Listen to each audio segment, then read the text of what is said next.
Good morning, everyone. Thanks for joining us. Today's Bible stories are all about how powerful God is and the way that He can bring new life out of things that seem to be dead. I want to tell you a story about a man named Ezekiel. He lived a long time before Jesus was born, and he was a prophet of God. Now, what a prophet means is that God would tell him things, and then he would share what God had told him to his people. So today's story is actually one of those things that God shared with him.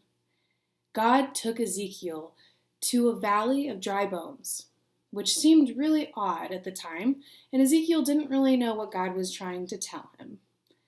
And God told him to prophesy to the bones, to speak to the bones and tell them that this was the word of the Lord.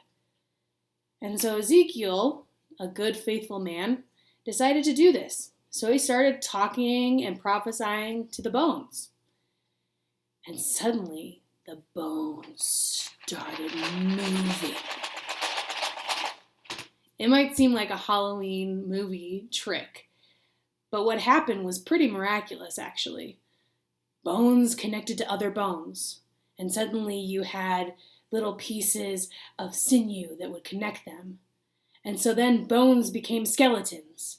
And then skeletons were covered in flesh, and they became people again. All because Ezekiel started talking to them. And then the bones started talking themselves. And they said, "We're so dry. We're so tired. We feel so disconnected from our community and from our homeland of Israel." And then God started talking to the bones. And God started saying, "I promise that I will bring you back. I will restore the hope that you feel that you have lost."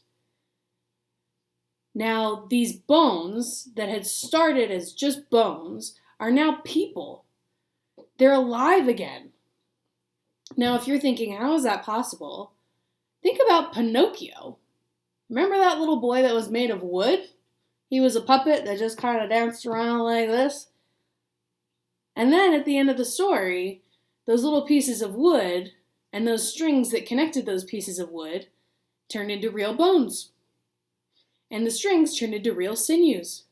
And suddenly, this puppet was covered in real life skin and flesh. And he became a real boy. That's what this valley of dry bones was like. Ezekiel had seen a miracle happen. Things that should be dead and have been dead for so long and not animated at all had been given new life. And God had promised these new people that had been dead for so long that they were going to return. Now, in this time of being at home and feeling really separated from all the things that might feel normal, from our friends, from school, from the people we like to play with and practices, it can sometimes feel like we're those dry bones in the valley. We don't feel connected to what we are used to, and we want new life.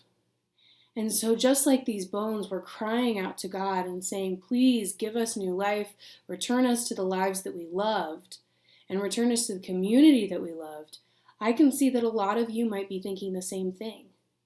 But this story is exactly about new life and about how powerful God really is, and the fact that God will take you out of these hard times and return you to the people that you love, to the times that you loved, to the community that you love. So until we can be together again, worship together, play together, learn together, grow together, just know that this is a story that we can hope in and trust in, because God is a God that brings new life out of dry bones. So no matter how dry or lifeless you might be feeling or bored, just know that God is always there for you, and God hears your prayers, and God answers them. Amen.